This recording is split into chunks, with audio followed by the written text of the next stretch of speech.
The Tale of Two Bad Mice. Once upon a time there was a very beautiful doll's house. It was red brick with white windows, and it had real muslin curtains and a front door and a chimney. It belonged to two dolls called Lucinda and Jane. At least it belonged to Lucinda, but she never ordered meals. Jane was the cook, but she never did any cooking, because the dinner had been bought ready made in a box full of shavings. There were two red lobsters and a ham, a fish, a pudding, and some pears and oranges. They would not come off the plates, but they were extremely beautiful. One morning Lucinda and Jane had gone out for a drive in the dolls' perambulator. There was no one in the nursery, and it was very quiet. Presently there was a little scuffling, scratching noise in a corner near the fireplace, where there was a hole under the skirting board. Tom Thumb put out his head for a moment, and then popped it in again. Tom Thumb was a mouse. A minute afterwards Hunca Munca, his wife, put her head out too, and when she saw that there was no one in the nursery, she ventured out on the oilcloth under the coal box. The doll's house stood at the other side of the fireplace. Tom Thumb and Hunca Munca went cautiously across the hearthrug. They pushed the front door. It was not fast.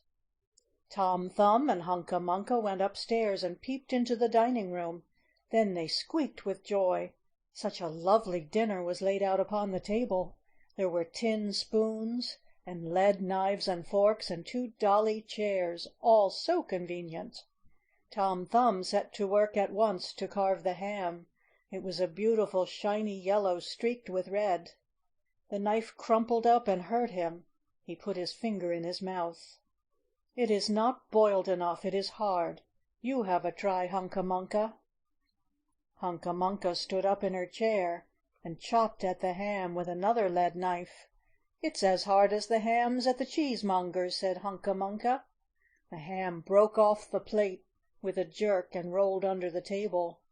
"Let it alone," said Tom Thumb. "Give me some fish, Hunca Munca." Hunca Munca tried every tin spoon in turn. The fish was glued to the dish. Then Tom Thumb lost his temper. He put the ham in the middle of the floor and hit it with the tongs and with the shovel. Bang! Bang! Smash! Smash! The ham flew all into pieces, for underneath the shiny paint it was made of nothing but plaster. Then there was no end to the rage and disappointment of Tom Thumb and Hunca Munca. They broke up the pudding, the lobsters, the pears, and the oranges.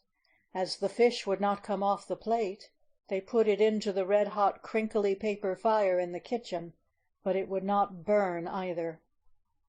Tom Thumb went up the kitchen chimney and looked out at the top. There was no soot. While Tom Thumb was up the chimney, Hunca Munca had another disappointment.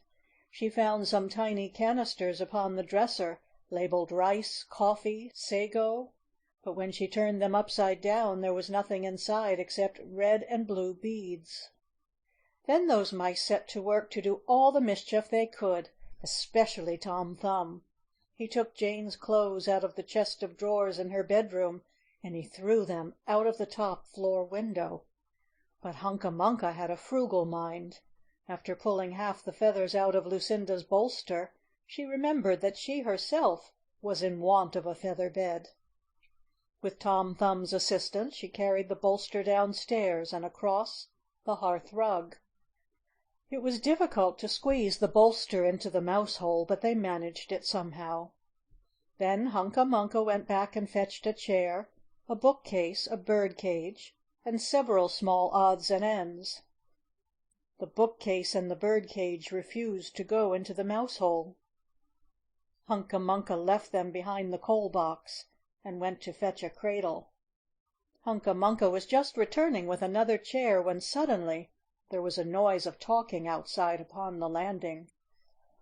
The mice rushed back to their hole, and the dolls came into the nursery. What a sight met the eyes of Jane and Lucinda! Lucinda sat upon the upset kitchen stove and stared, and Jane leaned against the kitchen dresser and smiled, but neither of them made any remark.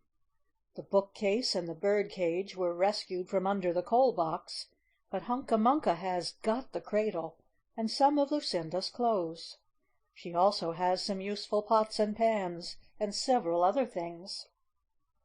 The little girl that the doll's house belonged to said, "I will get a doll dressed like a policeman." But the nurse said, "I will set a mouse trap." So that is the story of the two bad mice. But they were not so very, very naughty after all, because Tom Thumb paid for everything he broke. He found a crooked sixpence under the hearth rug, and upon Christmas Eve he and Hunca Munca stuffed it into one of the stockings of Lucinda and Jane. And very early every morning, before anybody is awake, Hunca Munca comes with her dustpan and her broom to sweep the dollies' house.